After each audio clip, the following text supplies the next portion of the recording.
That's what I did the last day. Sarah!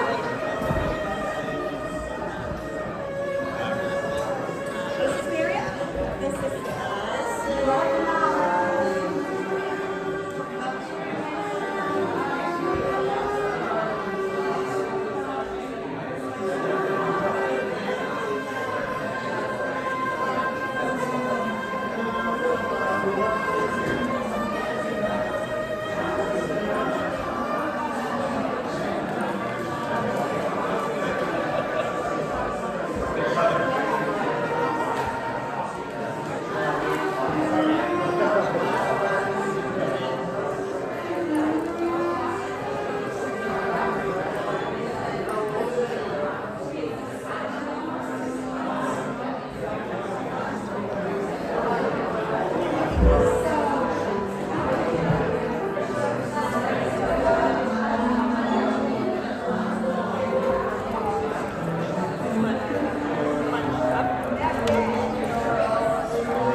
I'm Andrea, my brother Paul.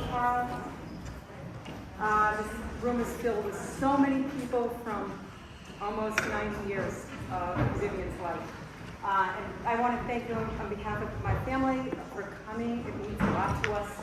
I would like to formally start the service, and I want to introduce Rabbi Karen to kick it off. We had Jan playing earlier. My cousin Allison will be playing as well, and it will follow with a remembrance service, which you're all invited to participate. So, and this is Vivian's favorite. Next to Boba. I was going to say. So first, this is a Vivian type of a day, and I would say at about 1 o'clock, Vivian's angel, Daniel, would get Vivian outside, as well as 10 other people, but Tamari's going to Daniel, she's making the rounds. But if you have ever known Vivian, being in the sun was a highlight. And so I would try as much as I could to bring Tamari out while Vivian was outside. Sometimes it worked, but I do want to say Vivian's life was made so much better by Daniel's presence in it. I don't know how they connected, but the depth of their connection was beyond anything I've actually ever seen between one of our staff members and one of our patients. And I am looking right at him. He's going to kill me. But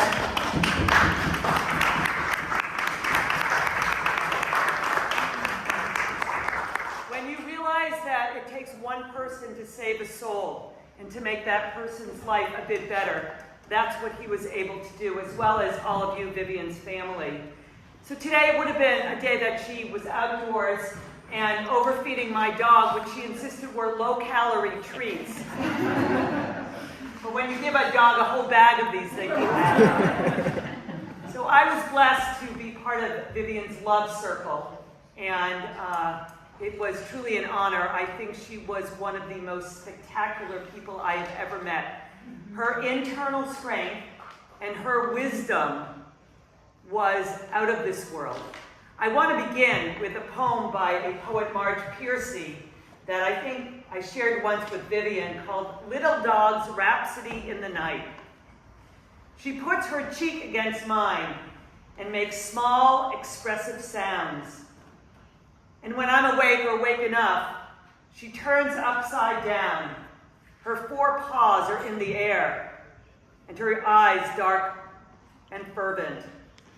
Tell me you love me, the dog says. Tell me again and again.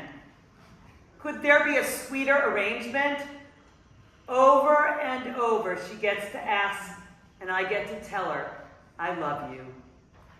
As all of us know, Vivian loved dogs. And my dog, Tamari, certainly benefited from that.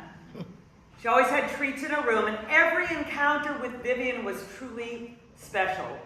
She would put her hand on Tamari's head, pet her, and give her the sweetest smile and words of affection. Throughout her time at Newbridge, Vivian shared stories of her life. One of my favorite was about her dog, Pudgy, who she claims once went inside a Starr market all by himself and ate 7 candy bars. Of course, any mention of any dog made her happy. Just mentioning Pudgy was unbelievable. Vivian is so loved by our community. She never shied away from saying things that were on her mind, including thank you. She was very gracious.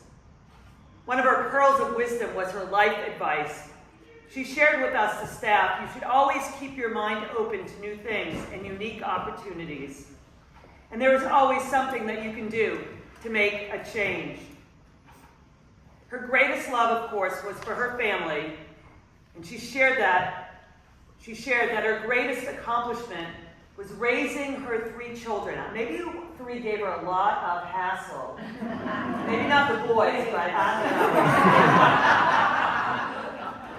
know. But I'm hoping you get to hear more of those stories. I want to share Andrea's words because they are from her heart and they inspired me. A daughter's tribute to an amazing woman. Vivian moved on to her next adventure during the waning blue moon on August 31st. The same way she approached life, with fierce determination and a strong will. She lived for 93 years, many historic events, lots of trials, and some incredible tribulations. Nothing in Vivian's life ever came easy. At 18, she left her home in Madison, Maine by bus to Boston. She put herself through school at BU. Although she never graduated, it didn't stop her from becoming an exceptional X-ray technician. First at Boston City Hospital, and then for many years at Norwood Hospital. To pay for school, she worked as a short-order cook on Charles Street. Although she came to Boston to live with her brother, he shortly moved back to Maine, and she found her own apartment on Newbury Street. A story she often talked about was how she came to meet Ted, my father. She typically went skiing every weekend back in Maine, but one weekend there was no snow, and her friend Woody talked her into going to the Boston Common, where the cool guys were playing chess. So she went, met, and played chess with Ted. Ted's family welcomed Vivian, and his mother taught her how to cook amazing Italian food. Vivian went blind during the pandemic, adding to her mobility and hearing impairments. As an independent force of nature and a resource to all who needed support, this complete loss of her freedom hit hard. She struggled to understand people she couldn't see and connect with those around her. She was unable to call or have her family there when she turned 90, 91, and 92. in a condition that she often described as solitary confinement. Yet her grit and her determination persevered, and she managed to use Alexa like none other, staying on top of the news and listening to operas and books on tape. She never backed down from any challenge. She raised her family with that same no-nonsense, do the right thing approach regardless of the odds or obstacles. Vivian had an amazing sense of the importance of community and worked hard to create and nurture and build communities, whether for those in need like homeless women or children or her own neighborhood, teaching kids to bike, drive, or apply for college. She was the primary parent and provider for her family, a true role model for working hard and giving large. She raised her children to be tough, you can all nod your heads, and independent, with fortitude to face the world that was unfair and often cruel. She made sure that we stood our ground, found our own ways to manage, never to stand down and to fight for what was right. Vivian spent her life guiding all who came into her orbit and did not suffer fools well. She had little patience for stupid rules in life, and this is true even at Newbridge. Daniel can tell you stories. The rules were stupid, forget it. That was from return policies to car salesmen, whose only question to her was, what color do you want? But her strong will gained the respect of those who knew her, especially the kids in the hood that fondly referred to her as Vicious Viv, knowing full well that they needed to be on guard when she was around them.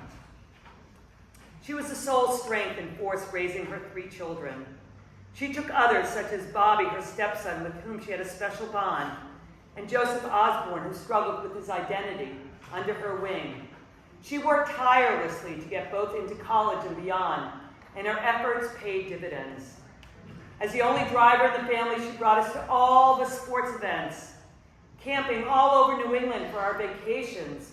She guided our friends from driving lessons to college applications, even driving many to high school as she went to work every day. To say that she was an anchor for our family, for friends and community is an understatement. Never seeking gratitude or acknowledgement, Vivian surrounded herself with truly exceptional and gifted people, and in return became their guiding light and source of strength.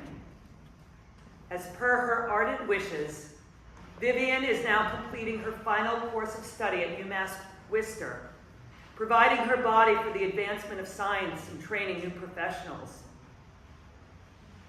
This is from Andrea. A special shout out to all of you who were so attentive over her life, especially in her last few years, bringing her coffee, news of the world, sharing your insights, and especially your company.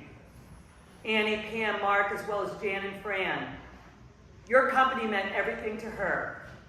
And at Newbridge, you are all amazingly talented and giving. Thank you for your exceptional care and attention. She would often say how grateful and lucky she was to have lived the last years of her life in your care. Vivian's parting during the blue moon was apropos for all she stood for in life. Special, illuminating, shining bright in a dark sky. Soar high, Mom. Soar high, Viv. Vicious Viv. Be free. You deserve it. You will be missed, but your strength and determination to be of value and to make this place better will live on in all that you touched and in everyone that you loved. We say in our tradition, may Vivian's memory be for all of us a blessing, and may we get some of that spirit, some of that strength and determination, some of that love, the unconditional love that she had, and the gratitude. I'm going to pause now, and we're going to take in some of Andrea's words as we listen to a song. And my dog, I'm sure, is in the kitchen.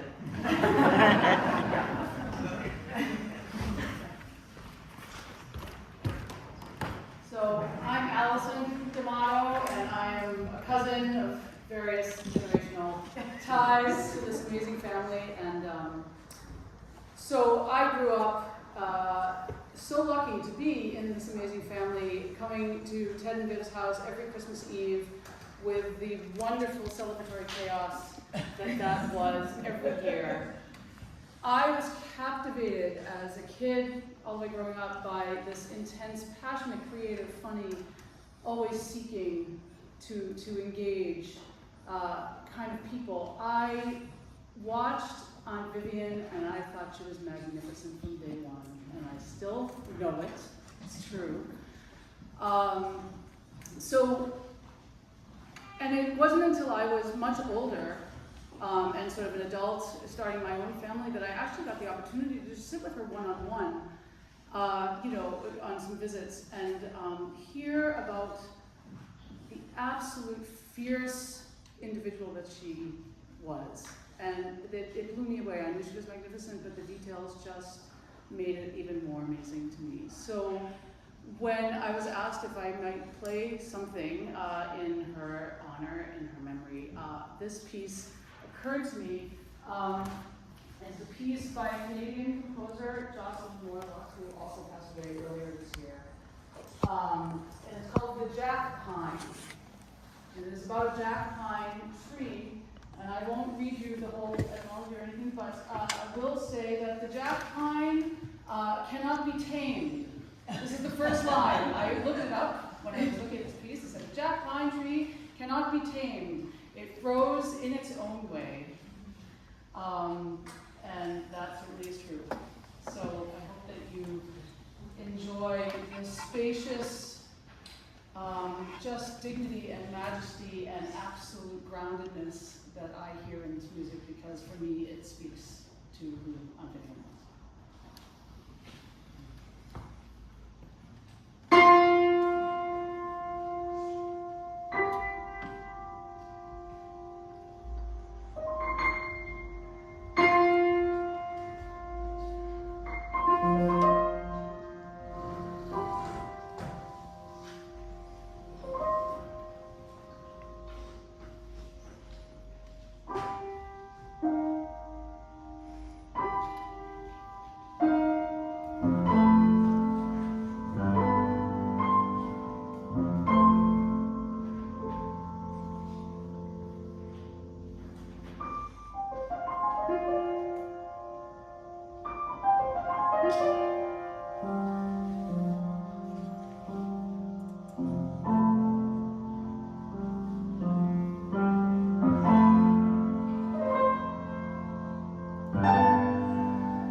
That was extraordinary, and thank you for the introduction, because throughout it I kept thinking, yeah, that's Vivian.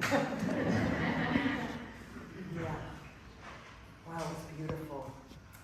The poet Gertrude Hausman wrote, "I came into this world without being asked, and when the time for dying comes, I shall not be consulted. But between the boundaries of birth and death lies the dominion of choice. To be a doer or a dreamer, to be a lifter or a leaner, to speak out or remain silent, to extend a hand in friendship or to look the other way, to feel the suffering of others or to be callous and insensitive. These are the choices.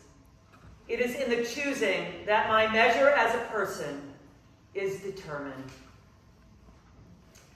Over the next minutes, we are going to open this up for anyone who'd like to share some memories, and there are family members who've already planned this, and I'm going to invite them up, and then they will continue to ask people.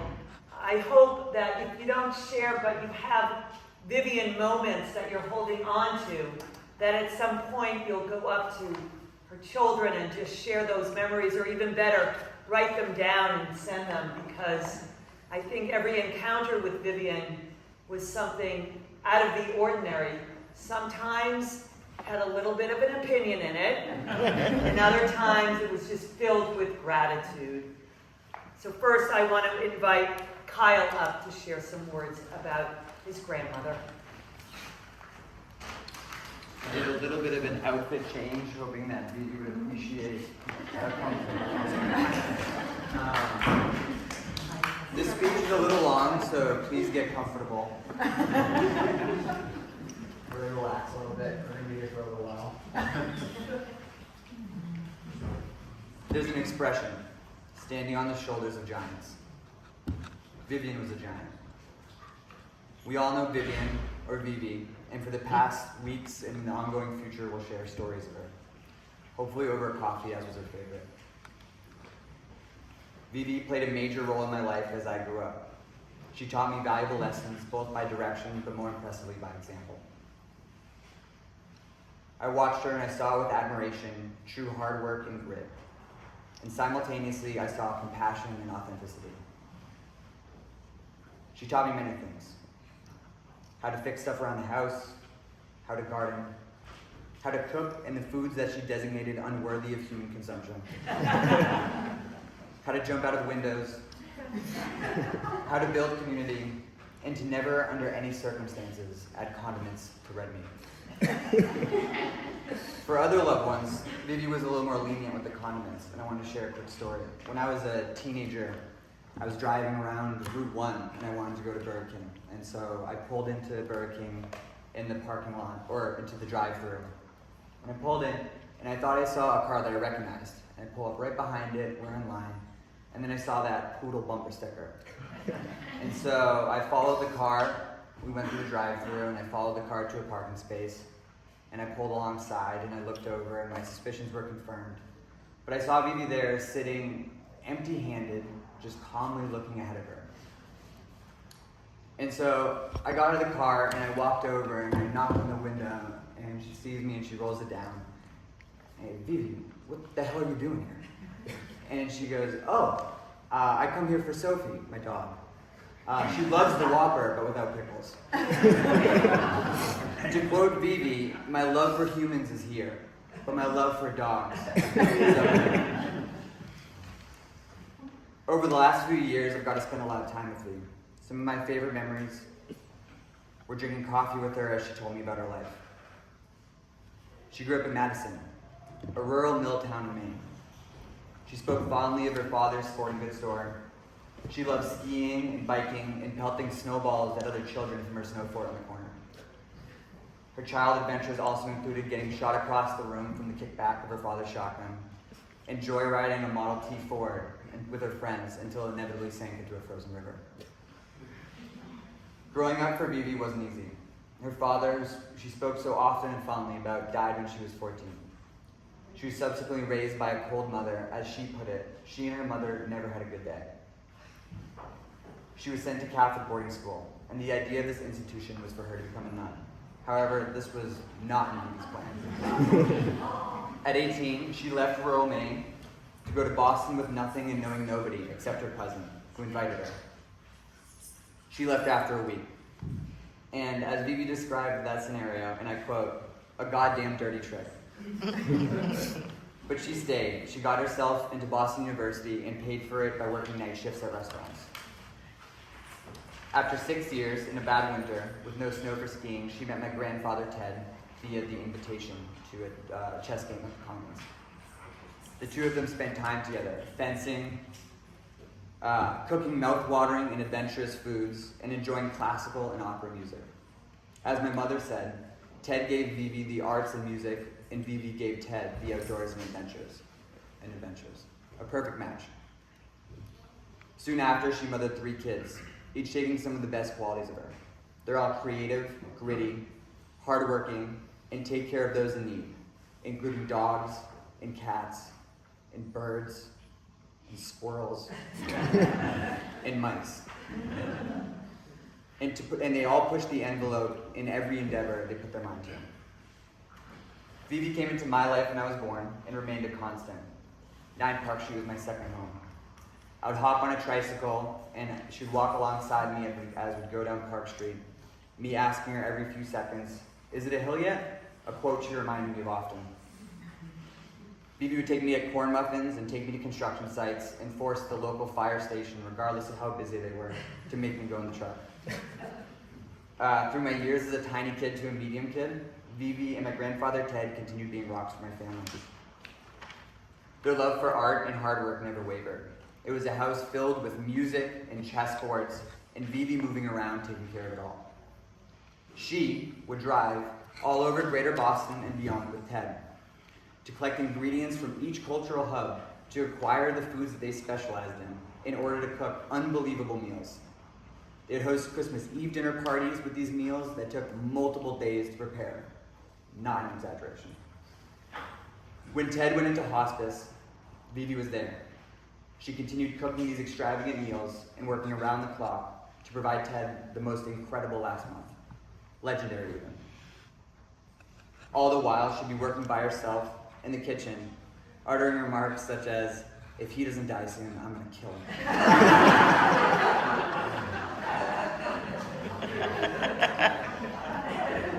But this is what she did. This is who she was. Her actions excuse her words, which we all know can be harsh. But she cared, and tirelessly worked towards the important things, letting formalities be an afterthought.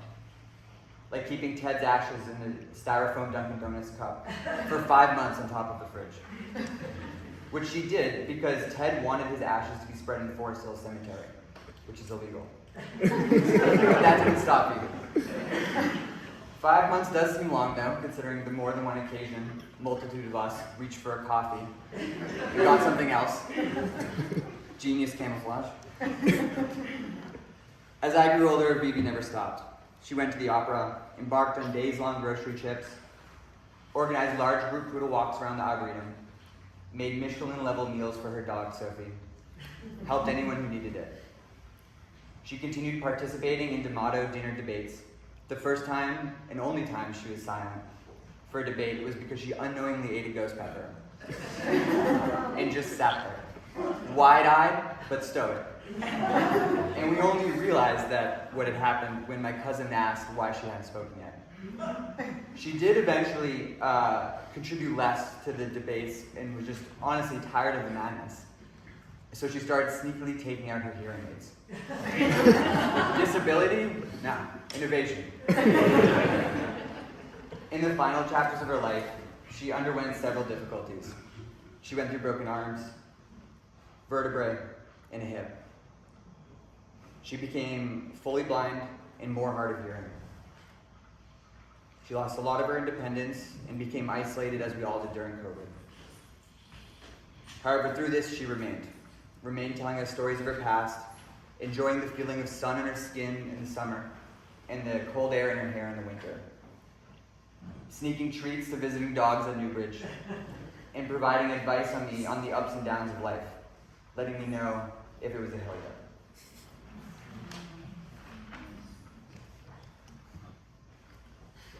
Something I really appreciate about Vivi was that she was unshakable, and with this trait came a dark sense of humor that we all love. There's a story of this I'd like to share that still makes me laugh. So, some years ago, my father and I were renovating the front porch of my parents' place, and this front porch was an old concrete and brick porch.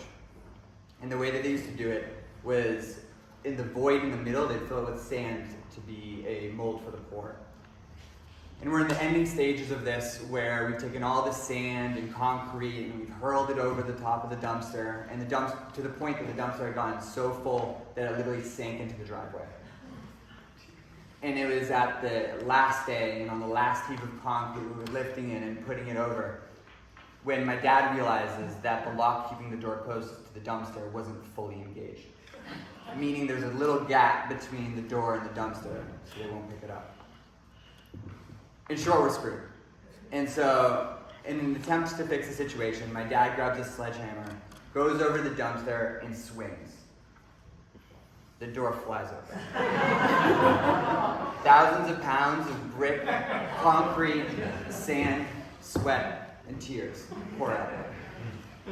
Meanwhile, Vivi's driving to the house for dinner.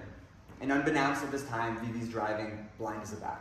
And impossible to ask for all except her. And she drives up the street, parks the car in the middle of the street, and gets out and senses our defeat.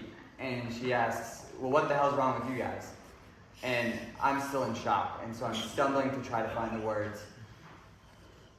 The door opened, it all fell out. And without skipping a beat, Vivi says to me, well, there's a rope in my trunk if you want to hang yourself. And then throws me the keys to her car so I can park it, and walks on by. There was no place for self-pity with Vivi.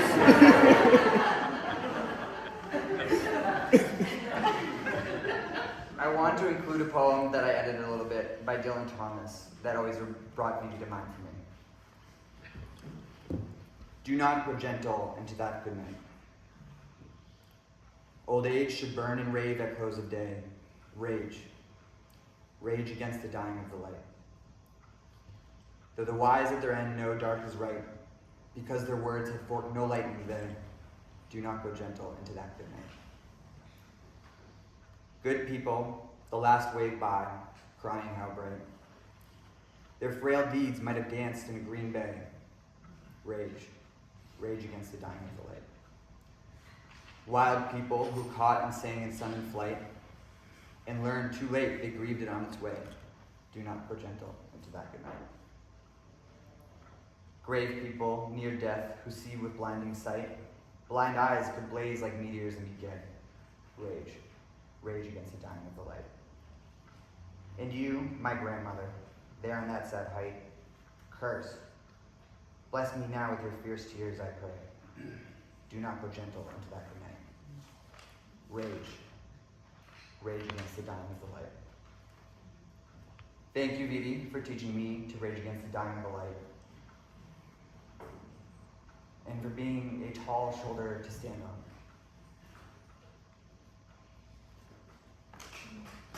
Forever in my thoughts. But more importantly, I'd like to take this time, on behalf of this moment, to promise that no matter the curveballs life throws at me, I will never put ketchup on steak.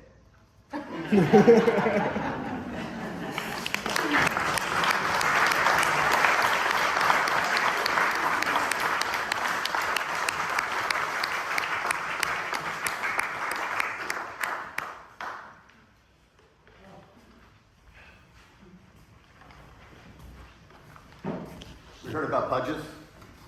That's budges right there. Looking pretty good. It doesn't fetch so well anymore. Holy cats. I can't believe I'm standing here and seeing all you folks. people haven't seen in a long time. Hey, Sean. And I guess that's the silver lining, right? But just between us, we all know Vivian would hate this. So there, Mom. All right, well, the record will show, as we've heard, that my mom came from a small mill town in central Maine called Madison. But this doesn't even begin to explain where my mom came from. In many ways, it's a mystery. It's a mystery how she could come from that place and move to Boston at a time when that was unthinkable for a woman. She skied, she golfed, she dropped out of BU, yay! And she married a Bohemian Italian 17 years her senior. I can tell you as a kid growing up in the 60s, I didn't know any other mom remotely like her. She followed her own instincts, and she adhered to very few social conventions.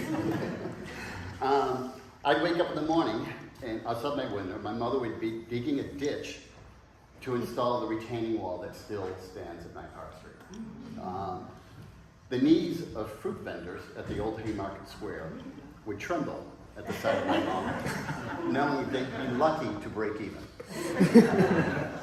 And she could occasionally, you remember this, embarrass us when she'd yell across Marshall's saying, "Come here, I got something." With Mom. And she could, and she worked. My mom worked. She worked harder than almost any person I know. She worked days as an X-ray technician, and she raised 3 kids because her father worked nights. She did all the driving, shopping, and most of the cooking, and then she would take us sledding, and then she would take us skating. And then my mom would drive me to places to explore the city so I could photograph, which is something I still do to this day. There were no books by Betty Friedman or Gloria Steinem lying around the house, and there wasn't a whole lot of cosmetics on the dresser. Vivian was a proto-feminist, just by being her authentic self and the most original woman I've ever known. Not to take anything away from all the amazing women in the room. I have to tell you that as a young man, heading off to college in the West Coast, at the height of feminism, having my mom as a role model of womanhood was super useful. Since we're in a church, can I get an amen? One other short thing. I remember one day I asked her what she was doing, and she said she was going to the hospital for a shoulder replacement. I'm like, "Mom, what?" And she's like, she was going to pick something up for dinner. So you need a ride? Shortly afterwards, we hit a wall of traffic a couple blocks from Mass General. That was expected. What wasn't expected is what she did next. She opens the door to get out and says, "I'll walk the rest of the way." I'm like, "Wait, Mom, really? Don't you want me to come with you?" Nope. She was a woman of few words. And as I see her walking through a maze of stalled cars, I remember 2 things. That's my mom? Like, are you kidding me? The parallel thought was, that's my mom. Like, hell yeah. Another amen? Today for me, I'm just thinking of the my part of that phrase. She was my mom. And Carl and Andrea's. And no one else's. And I'm thinking how lucky we were to have a mom like her. The last thing I said to her was very simple. I just said, "Thanks for being my mom." And I'll take that smile that followed with me the rest of my life. So thank you.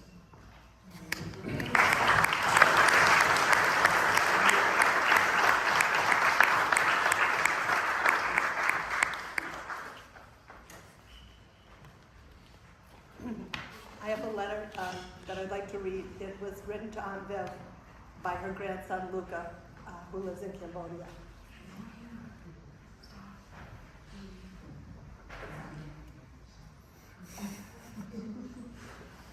Dear Vivi, it It is difficult to know what to say in the face of life and death, but I feel the best words come as if I was speaking to those who are next to us.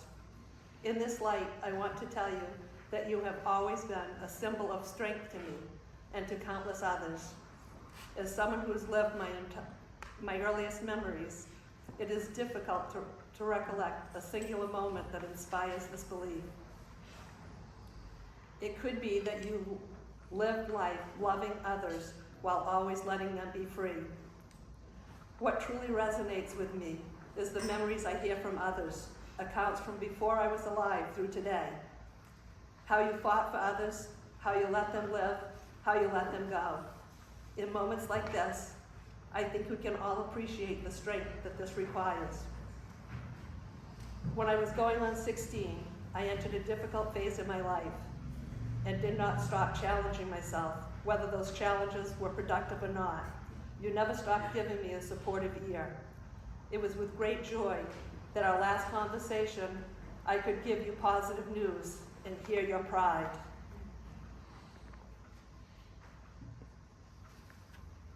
It was even with more pleasure that this came with the same straight-to-the-point personality that I've known since I can remember. While I and everyone who has benefited the experience of your no-frill outlook on life miss you today, I can confidently say that your impact on my life is far more profound than I can put into words. This is something I will carry with me until I have the opportunity to provide the same positive impacts. You battled challenges from the beginning to the end.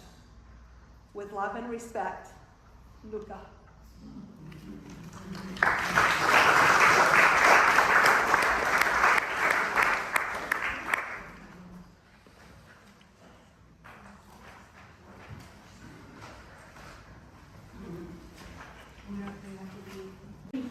Time out of Rosh Hashanah to come, so thank you so much.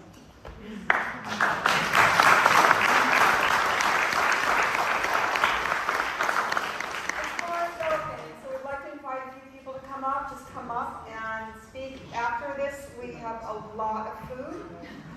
We would like, because Vivian would have wanted you all to eat.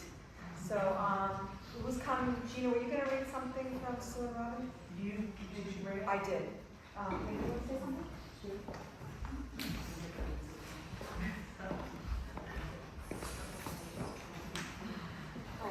Hi all, my name is Margaret Connors. I grew up in the neighborhood, Park Street, Houston Street, and I just want to say a few words about Vivian D'Amato, also fondly known as Vicious Viv, as we've heard,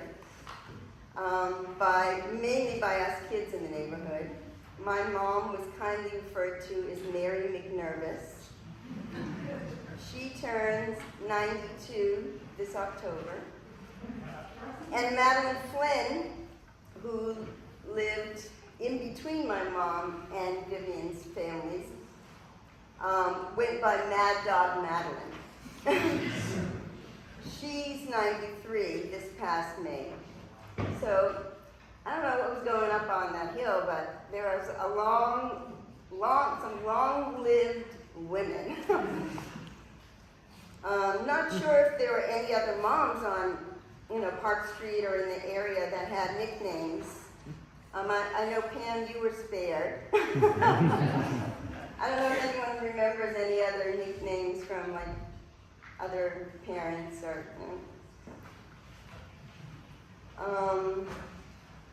But our mother's nicknames did not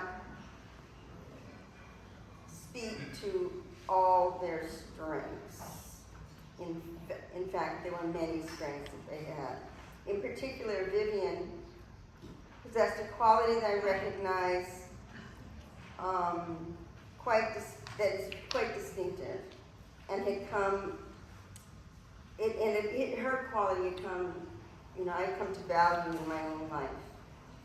I'll call it with kindness, not being opposed to going against the grain. When I was 17, I was applying to colleges. I was particularly enamored with a place called Hampshire College. Despite having been taught in parochial schools during the busing crisis, and I applied to Hampshire. I applied to a couple of places, and I got a rejection letter from Hampshire. And I really did, I was dumbfounded. I couldn't understand why. I wanted to call and ask them why. And I asked my parents, should I call and ask them why? I don't understand. They didn't tell me why. I didn't get accepted. Like, I'm perfect for this place. And they were like, just let it go. Just let it go. In other words, they don't want you. And I kept thinking about it. A couple of days went by, and I went over and I asked Vivian. By the way, she was never referred to as Mrs. D'Amato. Even though it was back in the day when everyone else was referred to as, the Mrs. and the Mr. I made a point of asking Vivian what she thought. And without a blink, she said, why don't you call them? And so I did call them, and they invited me up for an interview. And they told me exactly why they hadn't accepted me. I went to parochial schools.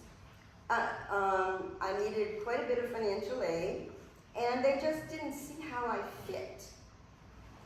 And after that interview, I think they had a better sense of how I fit. And they took a leap of faith and admitted me into Hampshire. And I love the place to death. I graduated there, went on to UMass Amherst, and got a PhD in medical anthropology, and have done quite a few things with that degree in my life. But I really I have to thank Vivian for kicking me in the butt and just saying, make the phone call. It really did amount to the beginning of me. So thanks, Vivian.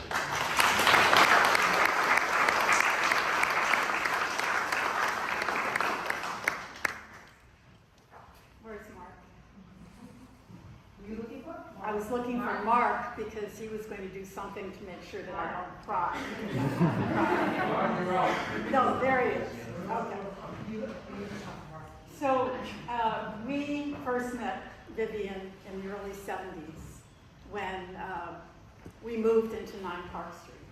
And the first thing that happened is Vivian came over. This was very close to Christmas. Vivian came over with a fairly sizable Christmas tree in her hands. She didn't see me, I was somewhere else, but she encountered Mark, and she said, "Thought you might like this." And Mark said, "We're Jewish." He might not have said the thanks. So with such an inauspicious beginning, you might think that was the end of it, but it wasn't. We somehow encountered each other, and that was the beginning of a friendship and relationship that has meant so much to every person in my family, Mark, Annie, and Jed, for over 30 years. Vivian, as everyone has said, was a force. She was always ready to do something. She'd come over and say, "Let's go to Ron's to get a chocolate frap." And we'd get in the car, and if anyone of you have driven with Vivian, it's a journey experience. And you'd get there and you'd practically not be able to have the frap, but we did. We'd go to Kelly's for hot dogs. We'd go to Hilltop Steakhouse for our beef sandwiches. But one of the most meaningful parts of our relationship is that probably for 30 years, every morning that I was around, I would get up at 5 o'clock or something before I went for a run with my friend Jane, and I would look across the street, and if there was any glimmer of light at all, I would assume that Vivian was awake, that the door was open, and I would, probably to the chagrin of her children, come across the street, open the door, And Vivian and I would sit and have coffee, we'd talk about our joys and sorrows, our husbands and children, and sometimes we would just really sit together in silence. Vivian had wonderful stories that she always told me about Jed and Annie. They became embellished over the years. All of the stories were stories that somehow characterized gifts and strengths that she saw in each of them and reflected back to me. One story that did become embellished over the years had to do with Jed and Annie coming across the street and raiding her freezer of ice cream and eating ice cream that had bourbon in it and getting drunk. So Jed came in from Denver to be here today, and I asked Jed last night if he remembered that incident, and he said, no, I was drunk. I still don't know if it happened. Vivian was always ready to do a standout for Alice, for Tom Menino, for anyone, for the library, all kinds of things. She was an amazing, amazing, amazing person. Kyle already demonstrated her fashion, and actually she was ahead of her time. I think she invented, is it called athleisure? And she had her sweatpants and her sweatshirts, and she also was into vintage because these sweatshirts and the sweatpants would age, and over time they would develop stains and patterns that just really represented certain incidents and things that she might have eaten along the way. Over the last several years, we had, and I would say really the privilege of visiting with Vivian every week, and Annie visited her for several hours every single week. And it was a privilege, it was a gift to be able to do that. Vivian, as people have said, just saw everyone whole. And she would be excited and say, start from the beginning. I want to know what's going on, what's happening. That is, toward the end, I must say that there were times when she didn't want to see anyone and she was fully capable of saying, as Dan knows, get up, go away, no. But mainly, she, till the end, had a complete interest and curiosity. She continued to be a counsel on all kinds of things in life, medical and emotional and otherwise. So I have to tell you, as I told you at the beginning, I'm Jewish, and we believe that people live on in our memories, but I have to admit that there's this magical thinking part of my brain that sort of imagines Vivian somewhere on a cloud with Alice and Helen and Tom Menino and all of her buddies looking down on us and saying, wrap it up, Pam.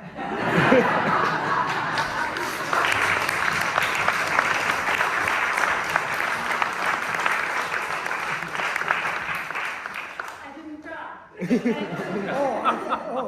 I thought I was just playing Charlie McCarthy to You're a Good Burger. So, as long as I'm on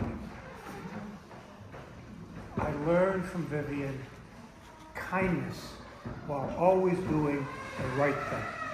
They are not easy to do. I won't describe one of the first things I've learned from her and kept close. I will just say we referred to it as the speed wake. Vivian would have left 25 minutes ago.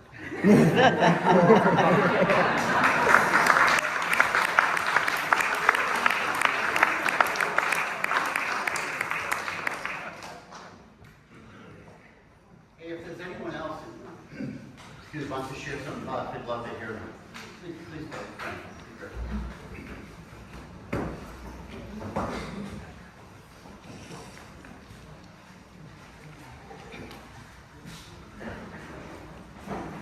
I'm Frances Pfeiffer-Rios, classical violist, and I'm the wife of Jan Pfeiffer-Rios, who played the cello. When we first moved to Mount Vernon Street, Jan looked out and saw this guy walking very slowly, and he had a dog. And it turned out it was Ted and Sophie. So she invited him in, and he found out we were classical musicians, and he said, "Oh, I love classical music." And so thereafter, we would go once a week to watch an opera or some of his, listen to his opera recordings, and he would have a bottle of red wine for Jan and a bottle of white wine for me. And sorry to say, we usually finished the bottle. And Vivian would kind of stay out of the way. She'd be in the background, and she made sure that he had the snacks and the bottles we needed. And then after Ted passed away, we still kept in touch with Vivian, and she would have us over for a meal. And we told her we were vegans, and she said, "Okay." So one time she said, "Well, I got vegan yogurt, so we're going to have yogurt soup." Okay. And it was really good. She was, as you know, she was a very good cook, and she would adjust her meals to what were our needs, vegan needs. And also, while Ted was still alive, Jan and I had a chamber ensemble, which would give like 6 concerts a year, and we sent notices to people who signed up for our flyer, and Ted and Vivian would always show up, and they'd be right there in the front row, and we'd make eye contact, and it was like, "This is for you," our performances. So it was always nice to see them until it was not possible for them to attend in person. And so we would go over to their house to maybe rehearse, and toward the end of Ted's hospice, we took our ensemble there to play a couple of pieces for him, which his sons brought him down with carrying him in a hand seat, and situated him there, and we played a Beethoven quartet for him that he loved, and he was so happy that we were able to come and perform for him, and Vivian was thrilled about having us be there in person, and so she was always so thankful for the classical music that we performed, and she would be excited about something, and when we would go for dinner, she would say, "Have you heard this CD?" And she loved, what was her name, that singer?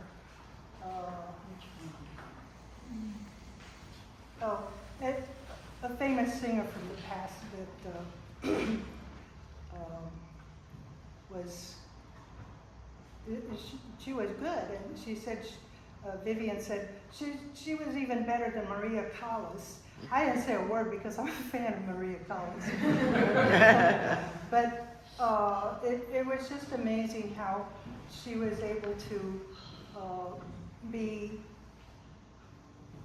conversant in all kinds of classical music, because we enjoyed going there, and it was always such a pleasure to be with her, just to be with her. And we would go and see her. We didn't have to have music, and we just would visit, and it was just such a pleasure to know Vivian and to meet other people in her lives. This is a wonderful tribute to hear all the different things that she did in her life. So thank you.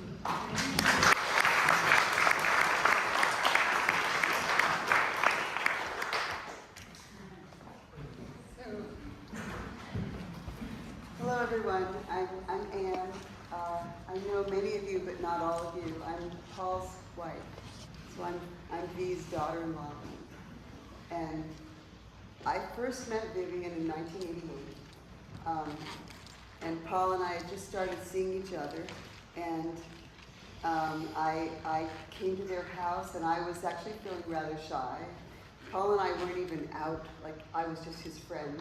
And we've now been married 32 years next month. But I came into their house feeling shy, and the first thing I did was I bonded with Gus, their dog. I wasn't even talking to them, I just dropped down, pet the dog. And then I bonded with Karina, and I can't even see her right. She was like 2. And we went into the front hall closet and sat down and told stories.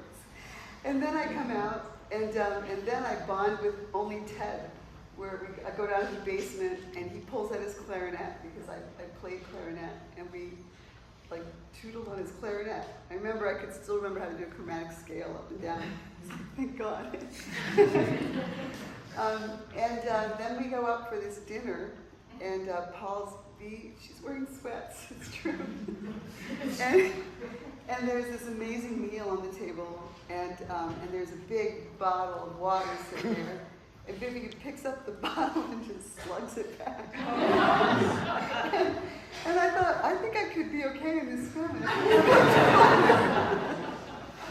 So a couple months later, I come back for Christmas. It's like the first, Christmas dinner at D'Amato, which is intense. And they had this ritual where they opened presents. And I should say I'm Jewish, like secular Jewish too. So I never did the thing, where you buy the Christmas presents. I didn't grow up with that. But I show up, and I've got something, because Paul says you better. Because my parents want something for you. And I can't remember what I had, but what I do remember is, I was just getting to know his parents, and they bought me this big book on Monet. And the thing, I'm a painter. But the thing about that book that they had no idea about was that it was written by Andrew Forge, who was one of my teachers in graduate school. He was an amazing artist and teacher, like a wonderful, wonderful poetic person. And I was just so affected. I'm like, oh my God, how did they know? And I had no idea. Maybe they bought it because they thought it was beautiful, So over the years, certain things about Vivian that are really crystal to me are, first, forgive the language, she's fundamentally no bullshit. She could not tolerate affectation of any kind. If you ever wanted to earn her contempt immediately, just do anything that's sort of faux, right? And also with that came like kind of wild reactions to events where you have predictable reactions, and then you have Vivian's reaction. Like when we told her we were getting married, she said, "You're shitting me."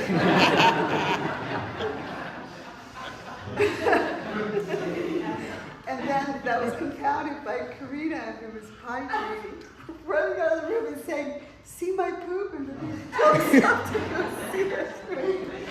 So there's that, but then there's also me having Max, and he's like, just a few days old, and Vivian comes, and I come to the door, and Vivian walks in, and she said, "Oh, Annie, he's beautiful."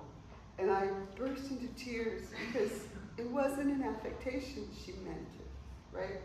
So she was just so real, and so I just feel it's such a privilege that she just respected me and that she loved me. It's such a wonderful thing. Building off what Pam said, when we spent a lot of time, at Park Street, and I would usually get up just as Pam was leaving, and I would have coffee with V in the morning, just quietly often. We took many, many walks together, and the arcs are forever for me, Vivian, and it was. Spending time with her was never work. It was always completely real, and it was beautiful. She was just beautiful. I'm so gifted to have loved her. Thank you.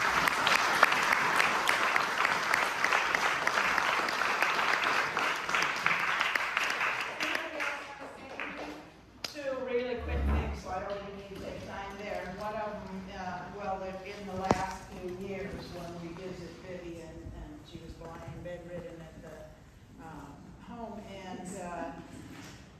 Francis is usually very quiet. So, and I chat, and Vivian and I are chatting, and then Francis sitting there silently, and Vivian says, "Francis, shut up!" And the other thing is, whenever I go in, I say, "Vivian, how are you?" She'd say, "Better than most."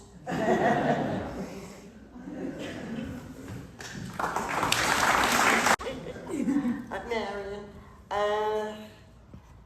I had known Vivian in the 60s, through the 60s, when I first met her, when I was dating her stepson, and then we got married, and I spent much time at 9 Park Street with Paul, Carl, and Andrea. I had many wonderful memories. And Vivian was an incredible stepmother, stepmother-in-law, whatever, and a friend. And I know she's just a wonderful person. And when they made her, they broke the mold. And I guess that's it.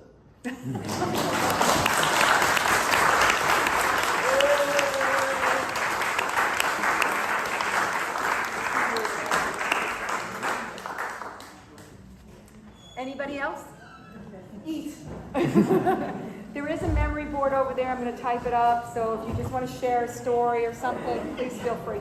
But please eat. Thank you.